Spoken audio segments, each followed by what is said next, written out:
Hello everyone, let me welcome you to AA Research Laboratory, where today we are going to present to you findings of our research which we started to do in September 2019, and it will continue at the end of this year. This research is about analyzing malware samples. We acquired a research permit from the Commission of Science and Technology. I will take this opportunity to thank my colleague, Dr. Kapisi, Jacob Mtui, Peter Baziwe, who spent a tireless job in analyzing various malware samples which we are receiving and observing during the course of our research. My name is Geoffrey Kilimba. Now, the methodology we used had about 4 steps, so to say. First of all, we picked a sample of 100 different websites, picked at random, but we tried to include all sectors, that is education, financial or banking, health, that means the hospitals or firms that offer health services, etc., etc. Details will be found in our report.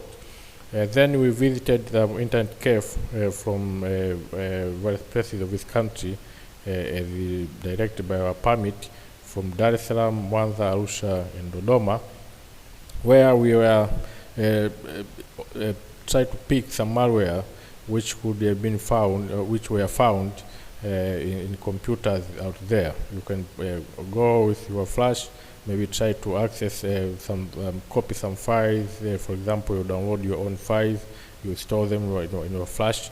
Later, you bring that flash then to our laboratory and analyze if it has got malware samples. Also, we requested some of you, and I should take this opportunity to thank you. We requested some of you to submit malware samples, and this way we were able to detect a number of ransomware from various places of this country, including Kigoma, Kilimanjaro, Dar es Salaam, Mbeya, Dodoma, and many other places. The websites which we were observing, our observation was non-intrusive. I should make it clear right from the beginning. That means we were not trying to exploit them, rather observing them. It's like when someone is walking along the road, you can see a particular house if it is protected or not, just by observing. Some houses they have got electric fence, some houses have got a normal fence, some houses no fence at all, and the others have doors. You can find doors, maybe they've been accidentally forgotten to be closed. It's just observing, and it was not an intrusive way. That way you could see and determine if a particular website is vulnerable and possibly if it is exploitable. The malware which we collected were then statistically analyzed using GIDRA, a reverse engineer tool, and dynamically analyzed using sniffing tools like Wireshark. What were our key findings? Until 31st March 2020, a total of more than 5.2 million security threats were detected, and we grouped them according to the sectors which were detected too: healthcare, education, e-commerce, those sites which are dealing with performing business or online businesses, telecom, that is the MNOs, banking and financial institutions. For the education, that means universities, colleges, etc.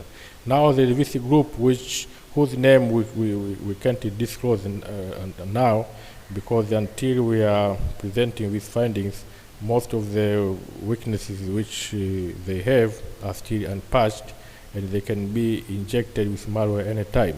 And because of the nature of the tasks they are doing, which is a bit sensitive, so we cannot just say them, make them public right now, but we have been communicating with them, some by letters, some we met face to face, and advise them how to do, so that to do some mitigation. Although most of them need learning and training, we need to train them, and we'll be ready for for that. Now, if we go to some of the weaknesses which were detected, or the malware which was detected, one of them was adware. Adware is the kind of malware which originates from various advertisements on websites. Some websites are intentionally advertising some things, but embedded with malware. And unfortunately, we can see between September and March, most of the adware were detected during the month of December, and then later January. And now, with bad guys, so to say, are making advantage of the presence of coronavirus to put adverts on website, which most of them are stealing other credentials like payment cards, things like that. Advertising or adware has been a very, very big problem for the period, during the entire period which we did this research. Okay, now let's continue. Okay, another finding was export kits. Export kit has been a big problem. As you all know, an export kit is a type of toolkit cybercriminals use to attack vulnerabilities in system, so they can distribute malware or perform their malicious activity. Export kit are normally exports that can target commonly installed software such as Adobe Flash, Java, Microsoft Silverlight, etc., etc. Now we detected a number of them, as it is seen there, and the most notorious one being exploit of Win32 flashback, which contributed 29% of all export kit cases, and followed by tower root. Export kit is a big problem, as we will see. Another one was hack tools. Hack tools includes those tools which are used by most people in cracking software. We could detect a big number of embedded Trojan horses in AutoCMOS, which is used by most, and I'm sure most of you are using it. And another one was hack tool win activator. Yeah, and our study actually indicated that the education sector had the most cases of hack tools. Probably they're using it for their education purposes, but in doing so, they are being injected with malware cases. And again, the months of December and March had the most cases of exploit kits. Another one was the ransomware. The most notorious ransomware which we detected was the Black Chinese ransomware. Details of this malware is found on our report, which can be shared with you for those who wish to. And another one was Samsung malware. It was quite notorious for the period of our investigation. October and March are the months in which are the highest cases of ransomware cases in our cyberspace. Another was information stealer malware, or so to say, via spyware. Spyware are malware which are intended, are being designed for stealing information from other devices, including computers and mobile devices. And the most notorious spyware we detected was Android PUP riskware, which is targeting Android devices. It has the most cases of information stealer, but there are a number of keyloggers which most of them were detected in internet cafe and related areas. And as we can see, again, the month of March had the most cases of information stealer malware. Right. Another one was what we call web threat. It is important to analyze what are the web threats exist in our cyberspace. Because if a website is vulnerable or have threats, that means it can easily be used to spread malware. Whoever visits that website can be injected with malware. And malware can affect their devices and steal information, or can do otherwise, including sabotaging of those devices. Now, we detected web schemas, code injections. Code injections is very, very key to the spread of malware, as we will see. The cross-site scripting is very dangerous, because if your website is having this vulnerability, that means it is a playground for cyber espionage activities. Anyone can spy on another and steal a lot of information, especially credentials, provided cross-site script do exist. And some of the websites were found to have, some of the sites, not websites, some of the sites were found to have both cases of cross-site scripting. That is user side and server-side cross-site scripting. Integer overflow, again, it can be utilized or used by some malware to do manipulation, especially for sites which do offer financial services or do process statistical data.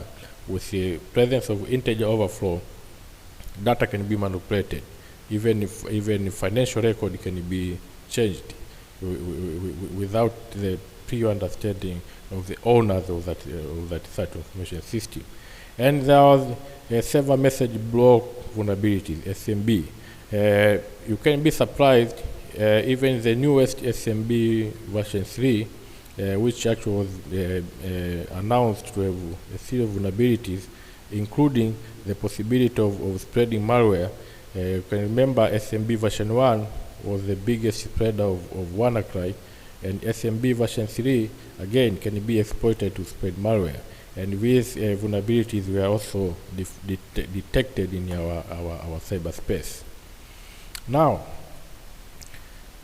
one of the most dangerous things is if you find a website or a particular information system, being internet or internet-related information system, if we find it having both exploit kit and web threat, that means it is at a very, very high risk of spreading malware or being injected with malware.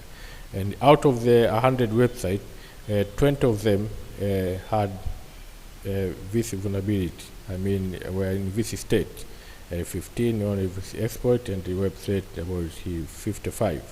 Now, this group is the most dangerous. And something very funny is the weaknesses which do exist are due to poor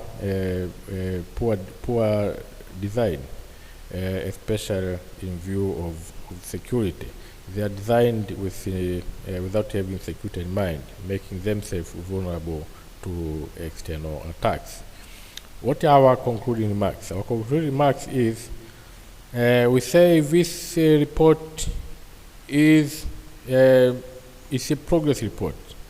A final one will be issued later on. We haven't done the detail of malware analysis until now, but because we have these malware samples, we are continuing to analyze them, and later we will be able to detect where is their command and control, and what kind of information actually they were designed to steal, and who is controlling them, and things like that. It's a task which we are going and to be issued in our upcoming reports. Our cyberspace is full of malware. That much we can declare, because there are a lot of malware circulating and affecting computers and devices of others, both mobile phone devices and computer devices. So there is a lot need to be done. And most of malware which we detected have got a cyber espionage signature. This one we can say and conclude it without I mean, without saying any other word, otherwise or contrary to that, because there is one piece of malware which we did detect from some of the mobile devices. It was actually designed to steal information. I mean, to open microphone, to open camera. They can record everything. That was embedded in some of the devices. Actually, it came with one of the app in those devices, and this particular type of malware was quite common to most of the devices which we did start. Right, and it is the malware which we did detect have all the sign of cyber warfare. That means there are some signatures. Of course, we will conclude this one later, but there are some signatures which do indicate they are malware which have been created for the purpose of attacking other nations. This is quite worrying, but our report will have some more conclusive remarks later on. And the websites, most websites are used to are spreading malware, and they say the main reason is that they are being poorly designed in terms of security. But the good news from us is throughout the rest of this year until December, we'll offer a pen test. So we can pen test a website for those who wish to, and we will do that at a very minimal cost because we are continuing our research. So you can feel free to contact us if you think you need your website or any of your information system to be analyzed for malware or any other risk which can be used to compromise your website. I should thank you very much and welcome you. If you want some more information, then we can communicate and we can discuss together. And if you wish to have a sample of our report, please check with me on this mail, or you can WhatsApp me on this number, and you can move forward, and we will share with you. As well, if you want to pen test your website, we are free and we can do it for you. Thank you very much.